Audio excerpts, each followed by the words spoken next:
leaves you depressed. None of you are the exception. Some of you may have lost your job in the last year. I know I go to businesses, like, now that COVID and things are opening back up, I go to some businesses that I used to really like. Dogs and Fries over in Florissant, closed down. Great hot dogs, great fries. Dogs and Fries, right? Closed down. Those people lost their jobs. I know some of you have lost your jobs in the last year. Some of you might have lost loved ones in the last year due to COVID or other. That's hard. That's a hard time. Some of you may be battling some kind of addiction, substance addiction, pornography addiction, phone addiction, video game addiction.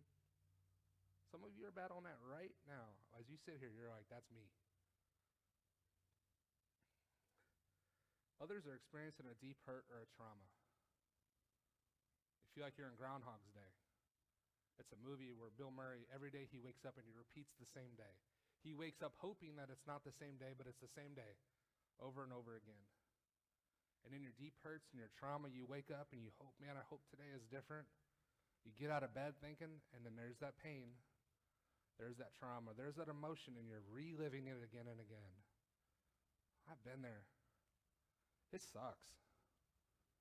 It really just, man, it takes the wind out of you. And then once it starts, it's like this avalanche, because then you're throwing your hands up, not again.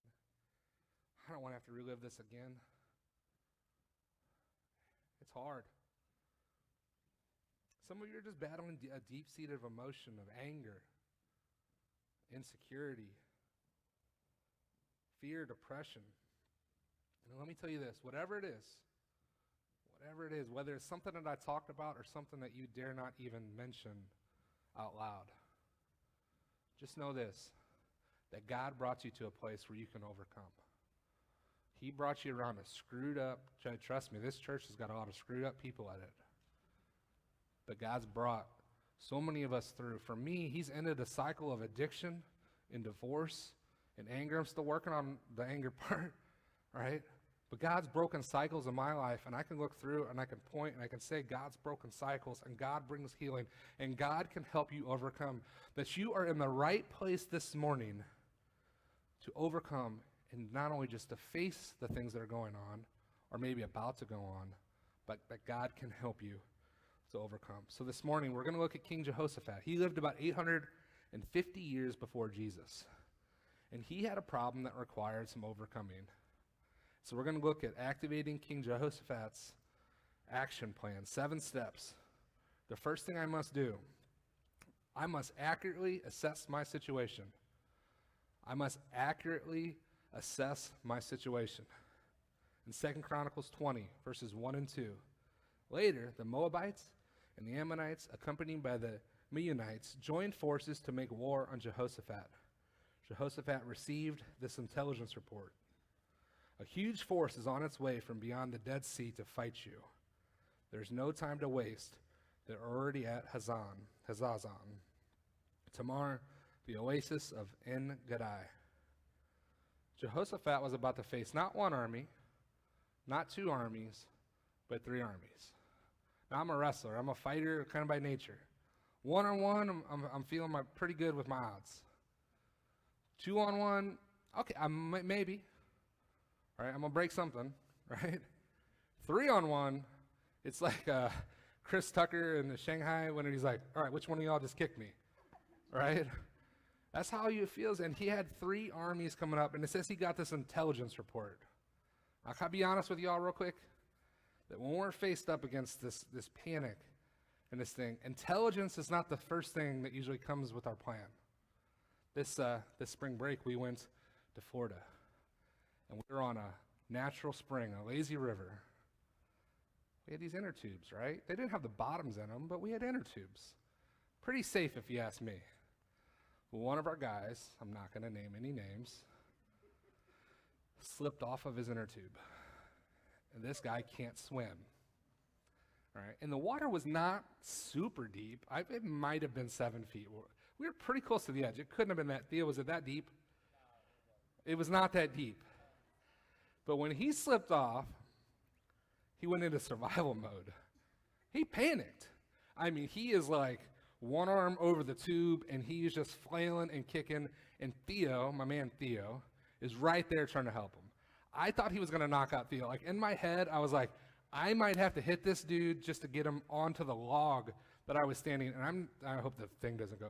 I am no further than this away from him. Like, hey, there's a log right here. Hey, grab my hand. Come on. And he's woo, woo, woo, woo, like that. Panicking Theo. I thought he was going to kill Theo. Then I was going to have to jump in. And we say, man, I would never do that. But we do that. You would do that. If you're in that survival mode, you would do that. There was no intelligence, right? There was no whatever. It's just you're in survival mode. And when you get in survival mode, you do whatever you feel like you need to do to survive. You have these perceptions and emotions. They're not grounded in reality, and they're not grounded in truth. The truth that the ground was just a couple feet under his feet, that there was a log there and there were two people to help. None of that stuff mattered because he was not accurately assessing his situation. When we don't honestly evaluate, we tend to do one of two things. We minimize our problems. Is Marie in here? Hey, honey. What is your response whenever I say, it's not that big of a deal? For those of you at home who may not have heard, she said, it makes me want to punch you in the face. It's not that big of a deal, honey. It's going to work out. That's me. I'm the minimizer, right? And when you minimize a problem, it produces minimal effort to solve that problem. Is that going to help the problem go away? One more time for those in the back. Does that help the problem go away? She said no 2 times as loud and as proud as she could. But then there's the other side, honey. Those who maximize our problems. The sky is falling. The world is going to end. And it's not really an accurate assessment all the time, right, honey? And for those of you who are wondering, yes, I will be sleeping on the couch later tonight. So it's important to accurately assess our problems. That way we can prioritize them and put the right amount of time and energy and effort into those problems. So not too long ago, this is me confessing to the church here, I noticed a couple of lumps under my skin. I'm the minimizer. Oh, it's not that big of a deal. Maria, the maximizer. In so many more ways than just that. She is an amazing woman, amazing wife. I might get a corner of the bed now, right? You need to go get those checked out. It'll be fine. You need to get those checked out. So I was like a general checkup, which I'm not a big doctor guy. I don't go to a whole lot of doctors. I don't like medicine that much. I appreciate what doctors do. I love all of our nurses. I think they're amazing. So I go, and we're doing this general checkup, and then I'm like, in my head, I'm like, I should mention these. No, whatever. And I go back and forth. And I mention, he starts feeling around, and he starts asking me some questions. And then he got quiet for a minute. And I'm like, uh-oh. And then he said, they're nothing. And I was like, whoa, thank you. But that allowed me to do 2 things, right? If they had been something, or since they weren't anything, it allowed me just to be able to relax. Because they weren't anything. It just allowed me to be able to relax. It allowed Maria to be able to relax about them. I've had some cancer in my family, so it was kind of like, all right, whew. Have you guys ever been so stressed out about something? Really stressed out, where it maybe affected the way you sleep and your attitude and the way you lived your life? But then to find out it wasn't really that big of a deal? And now if I were to ask you guys, hey, can you give me an example?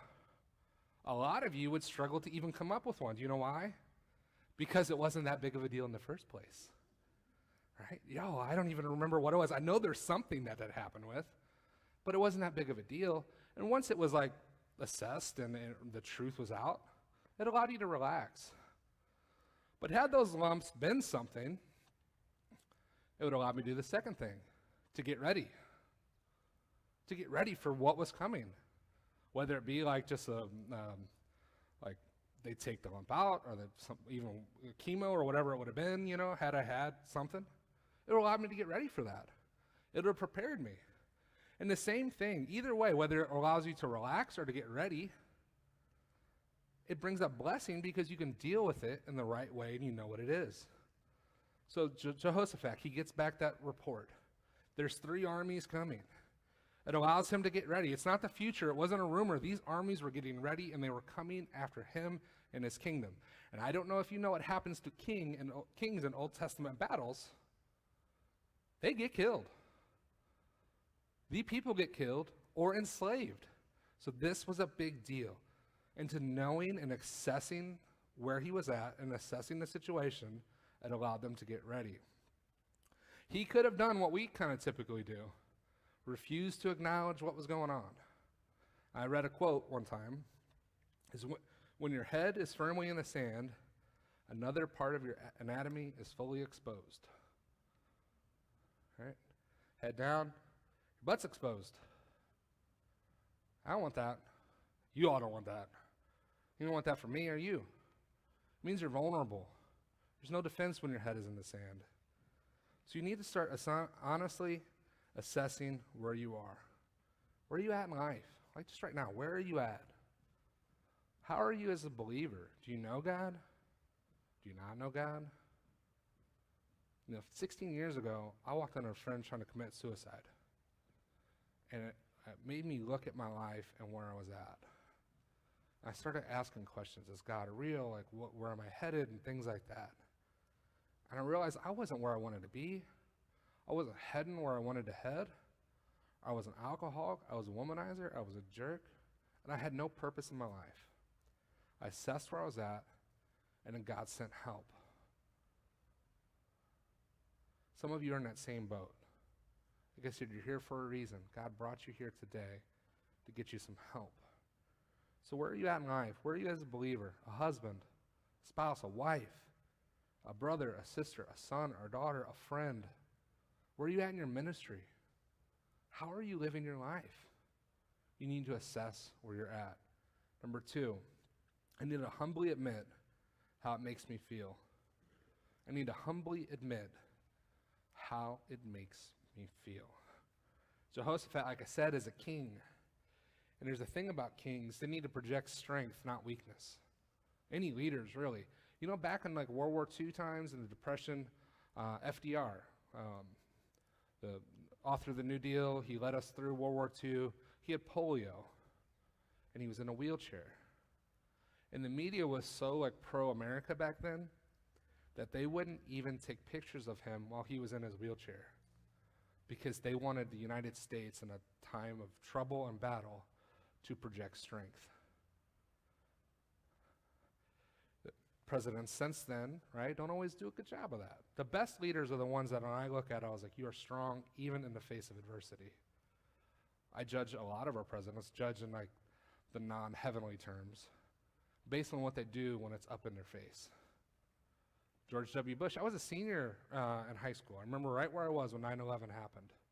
One of the things I look back on, and he had a lot of things about his presidency that you could poke and you could prod at and you could dissect and you could pick apart. But the thing I remember most about him is the way he was on TV after 9/11. Very strong, very calm in the midst of a struggle, very collected and very resolute in his direction. We have other presidents since then that have not done that. And that is one of their big knocks, or one of the biggest knocks on them. But King Jehoshaphat wasn't like what I'm talking about here. In 2 Chronicles 23, Jehoshaphat was terrified by the news. Whew, a king terrified? That's crazy. Men especially are prone to hiding our emotions. We like to beat on our chest. I got this. I don't need no help. Ladies, you do much better, I think, at this than we do. I've said for years, I think that's why our ladies kind of lead in growth, because they humbly admit where they are and how they feel. Unacknowledged feelings influence your day. Sometimes you don't even know what is happening when you don't acknowledge those. There's this thing inside, you can't pinpoint it or point it out, but there's this feeling inside. And you may be thinking, what's the big deal? It's how I've always dealt with things. I stuff it back down. I'm not going to revisit it. It's gone. It's in the past. That's just not how it is. Unaddressed emotions end up coming back to negatively affect us health-wise and in our relationships, our day-to-day. When I was going through it, my sister passed away 5 years ago. I was in this just weird place, and I had all these emotions that I didn't know, and I felt like I tried to deal with them, but there was just some I was just so upside down, I didn't know how to deal with. And I would find myself kind of snapping at people and things like that, and I just couldn't know why, but I also wasn't addressing things the way that I should. And isn't it kind of funny? You may relate with this. Unresolved feelings tend to come back and bite even harder than if you just would have dealt with them in the first place. Because what you do is you kind of do these things and you kind of like poke and you pick, and it kind of deteriorates relationships because you're kind of acting kind of funny and kind of weird. But if you just dealt with it, you don't have all that stuff in between, and you can just kind of get to the heart of it. And this is where Satan wants us. Satan wants us to kind of like pin it down, not deal with it, so that way he can use it and explode later. Jehoshaphat was terrified. When he acknowledged that he was terrified, that was a big step. Because fear and terror can make you do a lot of things. It can make you drown someone who's trying to save you. I mean, that guy, I for real thought he was going to pull Theo right up under him. And it was like going to be real bad for there for a second. Fear and terror can make you do a lot of things. It can cause you to fight when you should flee. How many times have you looked back after a situation where you got into it, whether physically, with your words, just relationally, or whatever, and you're like, I just should have walked away from that. But I was so scared. I felt like I had two options, and I chose the fight. But it also can cause you to flee when you should stand up. There are times with my friends and people within my ministry where I should have said a hard truth to them and just stood there with them and stood toe-to-toe with them and said something, and I ran away instead. And I look back and I'm like, man, I wish I would have said something. I wish I had said that. That might have been what they needed. I mean, ultimately, they have to make a choice where they're at. But that might have been what they needed. And then there's times where you just simply freeze and you do nothing. You're just petrified of what that person might say, what that person might do, the outcome of the situation, and you just freeze. If we're honest with ourselves, we've done one or all of those things in our life. So I guess humbly got to admit, and when you get that out there, it allows you to be able to deal with it. I love it when people just say, I'm just scared. Not because I like that they're scared, it means that we can really deal with it. You don't want to be in denial. You don't want to be that ostrich with the head in the sand, vulnerable to all kinds of other attacks. So 3, I quickly seek guidance from God.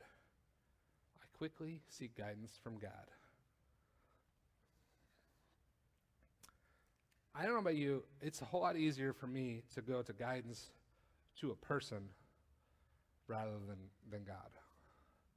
Because with a person, I can sit down and have a cup of coffee, I can look the person in the eyes and we could talk, and I can hear tone and I can hear inflection, and I can really sit there and have that conversation. With God, it can be so much harder because it's in His Word or it's through prayer, and it's not that tangible person. So I don't know who your go-to is. Maybe it's a parent, your mom or your dad. That'd be awesome if that was, right? Maybe it's a spouse, a husband or a wife, or a boyfriend or a girlfriend. Maybe it's your cell leader, right?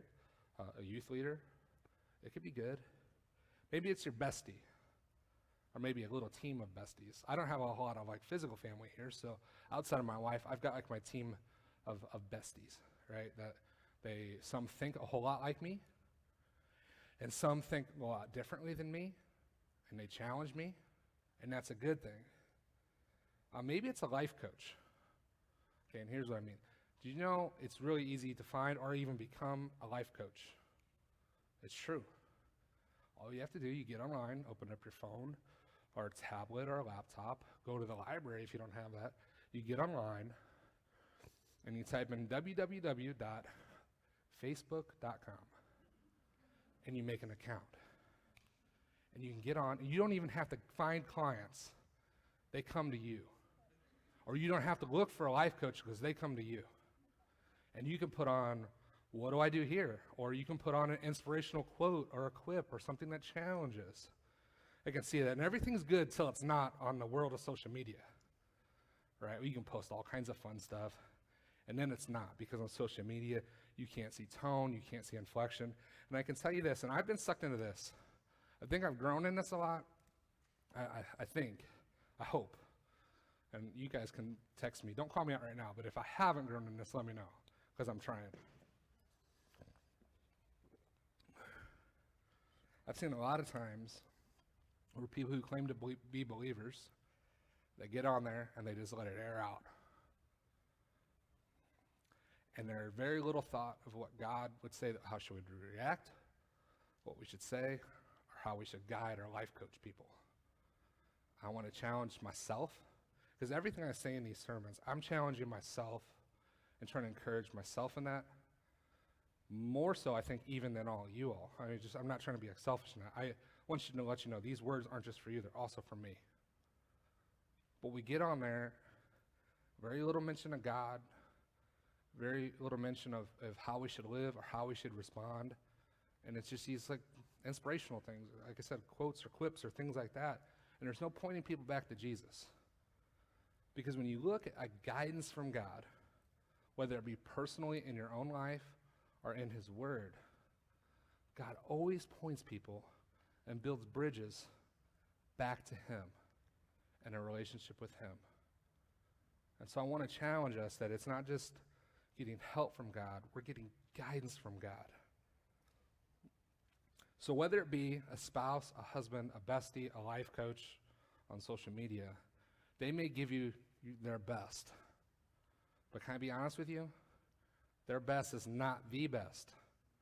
Because people on this earth are prone to a lot of things where it can make them miss the mark. I feel like I have one of the best teams of people around me to hold me accountable.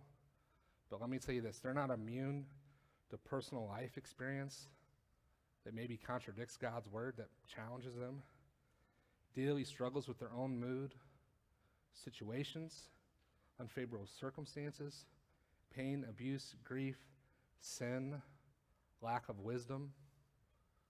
That's my team, my core team around me. And none of you guys are immune to that either. So their best can be really helpful, or given the wrong circumstances, it could be really harmful if it's not from God. So that's why I say on this, before I talk about relationship with people, you should be getting your guidance from God. Because God is the ultimate source of overcoming. God's best is better than any best in this room. God's best is better than any best on the entire planet. God has proven to be undefeated over centuries and centuries and centuries with helping people overcome. So we must ultimately go to God for guidance. I just kind of went off script there for a second. Jehoshaphat knew that. Jehoshaphat knew that with God, God's best was the absolute very best anyone could give or get. And I don't know what you're going through. Maybe like Jehoshaphat, you feel like there's 3 armies and they're all surrounding you and you don't know what to do. God's best is the best. So if you're going into a plan or getting guidance that doesn't include God, doesn't include his word, doesn't include being led by the Spirit, you are shortchanging yourself and everyone around you. Because God's best is the best. He is life's great overcomer. And we have to go to him for guidance. 2 Chronicles 23. Jehoshaphat begged the Lord for guidance. You see, there's a difference for asking for help than getting guidance. Help is for me, is like a one-time thing. Please help me this one time. Guidance is instruction for life, for how to deal with life's problems. Have you ever been in it? I know I've done this, where I get in it, I've disobeyed God, I've put myself in trouble, and I've gotten and I've prayed this prayer. God, get me out of this, and I promise from this day forward, I will listen to you and I will follow you. I see a lot of people shaking their head. I know a lot of people are shaking their head in their heart right now because that's probably all of us, right? How about this prayer? What if we change it just a little bit? God, help me to follow you so I can get out of this. Help me to follow you in the midst of this trouble that I've gotten myself in. That doesn't mean God takes away the consequences of whatever you're in. But what it says is, God, I'm going to trust you. I'm going to have faith in you. I'm going to listen to you, and I'm going to go through this storm, and you're my guy. Because I have faith, and I know you're the only one that can help me to overcome. In Psalm 5:2, Lord, since I have enemies, we all have enemies, right? We just went through our Under Armour series. We talked about the armor of God, and we all have at least one enemy on this world. Even if you're the nicest, most likable person on this planet, you have at least one enemy, Satan. And Satan wants nothing more than to rip you apart and savagely destroy any chance or resemblance of a relationship with God that you have. So you have at least one enemy. And I'm going to continue to rely on you. And then he says, show me clearly. He says, leave no doubt. For me, I need clear. Right? When Maria, hey, I need you to do some stuff around the house. All right, honey. Send me a list. I need to know exactly what she wants done. And that's what Jehoshaphat says. David here. Clearly show me how you want me to go. So even a guy like me, a dummy like me, there's no room for doubt. I can go through this. He's saying, guide me. The fourth thing, I intentionally share my burden. I intentionally share my burden. Like I said in the last point, you go to God for guidance, and he will give you his very best. But God does also put people in our life to help us. We have to be intentional in the way that we share. In Galatians 6:2, God says, hey, carry one another's burdens, thus you fulfill the law of Christ. When I am sharing my burden, I am both loving the person I am sharing with, because I'm saying, hey, I trust you enough, I care about you enough. This is a lot of times it's a vulnerable thing. I love you enough to share this with you. But you're also giving them a chance to love you back, to walk life. And when you do neither of those, you're not loving or being loved. And you have to get over your pride, your fear, your insecurity, whatever it is that prevents you from doing that, because it destroys both you and the relationships around you. And then love, if I could say this was easy. This is an easy thing to do. For me, I've got a pride. I just want people to think I have it all together. I've got an insecurity. Oh, what are people going to think about me? And let me tell you something. That pride and insecurity leads me to miss the mark in so many ways. I make it sound a little bit more manageable when I say pride and insecurity, right? Because those are cuter, softer words. The Bible will describe those words as sin. In my sin, I have hurt myself, I have hurt my wife, I have hurt my kids, my ministry, and even some of y'all when I haven't shared and let you share in the burdens that are going on with me. Now let me ask you, is that you? Has your pride, has your insecurity led you down a dark path of isolation and loneliness and darkness, where you feel like you're the only one and no one else can help you? Where you've blown up things and relationships all around you? I can tell you I've done that too many times. And there needs to be a change in me, and I'm pretty sure there needs to be a change in a lot of you. Jehoshaphat and God knew that humans need to share their burden with God, but the burden also needs to be shared with other humans. Back to Jehoshaphat in 2 Chronicles 20, verses 3 and 5. Jehoshaphat announced that all people of Judah should go without food for a time. In penitence and intercession before God, people from across the nation came to Jerusalem to plead unitedly with him. Jehoshaphat stood among them as they gathered at the new court of the temple and prayed. The king should have all the answers, right? But what did he do? He said, hey, I need y'all. This can't just be me. I can't handle this by myself. So he puts out a cry, a call to everyone. Hey, I need you all to pray. And we have situations in our lives where, like I said, is there something flying around? Squirrel. Is that a bat? Oh, bird? Okay. I see everyone doing this. All right. All right. One of God's creations. All right, okay, so the king should have all the answers there, right? Humbly, he went for the people. He went to God for guidance, and then he shared a burden with the people. What is better than one person praying? Two people praying. What is better than two people praying? 3 and 4 and 5 and 6. What about a whole church praying? What about a church here in St. Louis, and a church in Wentzville, and a church in Collinsville, and Crossway Church in Columbia? What about them? What about the whole kingdom of God praying? You see where I'm going with this? that when we share our burden, we bring more people in to pray and petition to God for help and guidance. We need to be able to do that. And I'm not sure why God promises that when two or more are gathered in his name, God is right there with them. I don't know why, but I know the what. He says, gather in Jesus' name. Pray together, come together, and God will be there. In Acts 2, this is right after Jesus ascends to heaven, and Peter preaches at Pentecost. And it's very, very powerful. And a lot of people come to him. And then right after, it's kind of like the blueprint of the early church. Me and my guys in the campus ministry, we just went through this, right? Acts 2:42. It says they. Again, it wasn't a me. It wasn't a solo adventure. And it's easy in life, especially over the last year with COVID and pulling us apart and social distancing, for it just to become a me or an I thing. But it says they. They spent and they devoted their time in learning the teachings, going for guidance, sharing, fellowship, breaking bread, and praying together. And then you skip down to 47. Every day the Lord added to those who were being saved to the group of believers.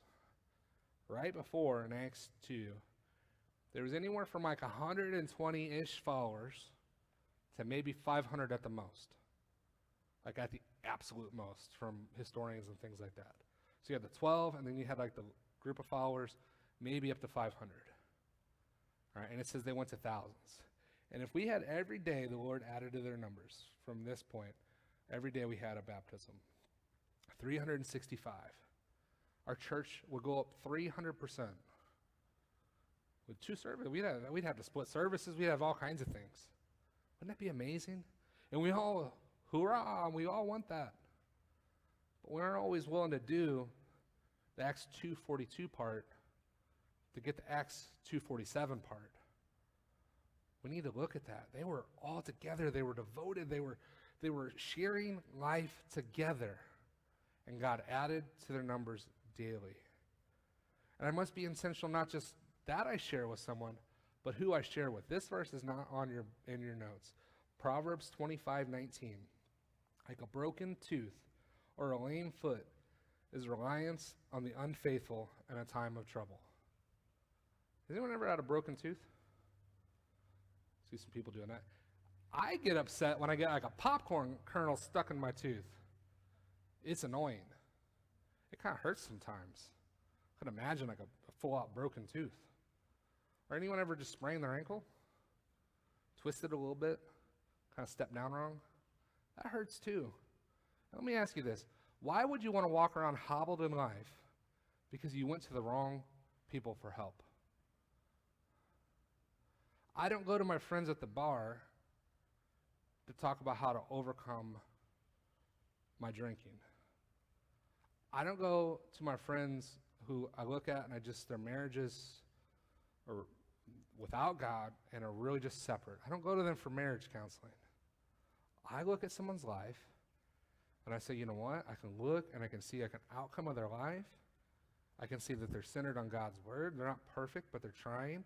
They're willing to challenge me in my life. I can go to them and they're faithful people, and that's where I want to get my advice from. That's who I want to intentionally share my burdens with. So number 5, I continually recount God's faithfulness. I'm going to give you a little spoil alert here. When you're in the Old Testament and a battle's about to happen, I know some people, okay? I know some people, and Eliza is like this, and I think April can kind of be like this, is that when people who read a lot of books, sometimes they'll flip to the end of the book and read the ending before they start the book because they want to know if it's worth their time, right? I think that's weird. I don't think I'd want to do that. I wouldn't want to watch the end of a movie before I started it, right? Even like on Facebook, people get upset. The movie comes out Friday and then you're like giving plot points and people are, whoa, what's going on, right? In the Old Testament, you don't need to read the end of the battle to know how it's going to end. You start with the beginning. And the people at the beginning that are recounting God's blessings and talking about God doing this and that and parting the Red Sea and bringing them out of Egypt and all this stuff, those are the people that win the battle. Spoiler alert, I just ruined the whole Old Testament for you. Just kidding, right? But that's how you know how the battle's going to go. The people that just go in and run in, we can do this on our own, those are the ones that lose. 2 Chronicles 2. 6 through 9. Hold on. Jehoshaphat prayed, O Lord, God of our ancestors, you alone are the God who is in heaven. You are the ruler of all the kingdoms of the earth. You are powerful and mighty. No one can stand against you. Our God, did you not drive out those who lived in this land when your people Israel arrived? And did you not give this land forever to the descendants of your friend Abraham? Your people settled here and built this temple to honor your name. They said, whenever you are faced with any calamity, such as war, plague, or famine, we can come to stand in your presence before this temple where your name is honored. We can cry out to you to save us, and you will hear us and rescue us. See, Jehoshaphat knew that because God did, we can. And he pointed to all these things. The God who brought us out of the land, he gave us these things, and he says, hey, if God can do that, we can do this because we have faith in God. 2 Chronicles 20:12. Our God, will you not judge them? For we have no power to face this vast army that is attacking us. We do not know what to do, but our eyes are on you. All the men of Judah with their wives and children and little ones stood before the Lord. They are standing and recounting God's faithfulness together. Again, it's not a me thing, it's a we thing. And Jehoshaphat could have been king and done all this stuff, but he called the people together, and it was them as a group recounting what God had done in their lives and in before. See, Jehoshaphat knew that if they were to overcome the armies, it couldn't be just him.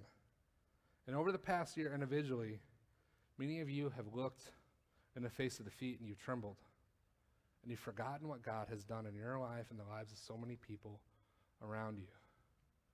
And we need to remember what God has done, or you need to remember what God has done in your life and the life of so many people around you. But also over the last year, we've been rocked collectively. Our church. There's been a lot of just weird feelings between people because there's a lot of things just going on in our lives and in the world. And we've been rocked. And just because your back or our backs may have been up against the wall, that doesn't mean that God's not faithful. You see, that's the God who parted the Red Sea and allowed people to walk across on dry land, who delivered the Canaanites to his people, who helped David in battle, and helped Jesus rise from the dead, who for me has broken cycles of addiction and broken families. I can point to all of you. That's the same God. And we need to recount that stuff in our lives, both individually and collectively as a church. Because God did, we can. And it's time for us to remember all the great things and mighty things that our God can do. Throughout all time, God has been faithful. Number 6, I obediently respond to God's instruction. Here's Jehoshaphat. He's seeking guidance, not just help. Help is something done to you. Guidance is something you must respond to. In 2 Chronicles 20, Jehoshaphat said, listen, all you people of Judah and Jerusalem. Listen, King Jehoshaphat. Did he just talk to himself? I think so. Sounds like it. Listen, King Jehoshaphat. Again, he's saying, hey, this is about me as much as about you. We all need to listen to this. This is what the Lord says. Do not be afraid. Do not be discouraged by his mighty army, for the battle is not yours but God's. Tomorrow march out against them. You will find them coming up through the ascent of Ziz at the end of the valley, but you will not even need to fight. Take your positions, then stand still and watch the Lord's victory. He is done with you, O people of Judah and Jerusalem.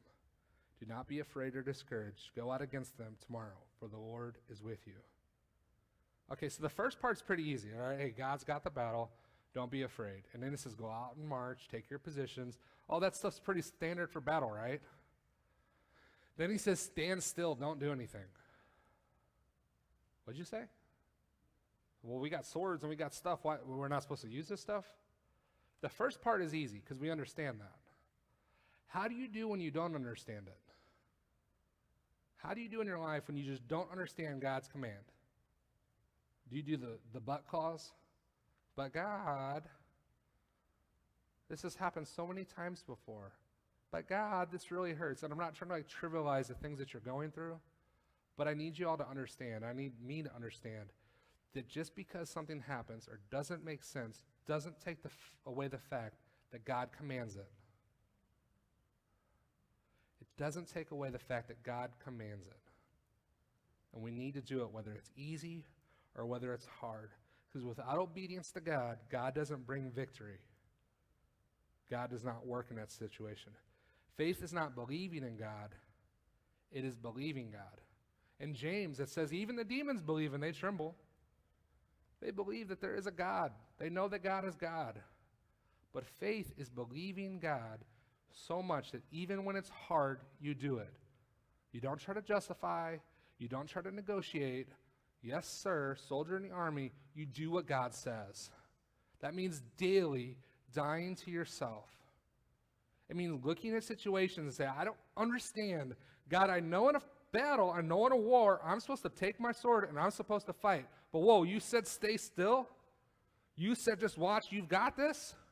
And then he says, in spite of that, the beginning part, that don't be afraid in the beginning, isn't easy because, all right, God's going to be with us as we fight. The other part is like, don't be afraid and just stand there and take it. That's super hard. But Jehoshaphat knew, and his people knew, that God is a faithful God. He's still part of the Red Sea. Just because you don't understand doesn't mean that God isn't working. And as a people, and as a church, and as a family, we have to be people who obey when it's easy, but also when it's hard. So 6 things, right? No worship yet. Here we go. Number 7. Joyfully sing praises to God. Joyfully sing praises to God. How does singing praises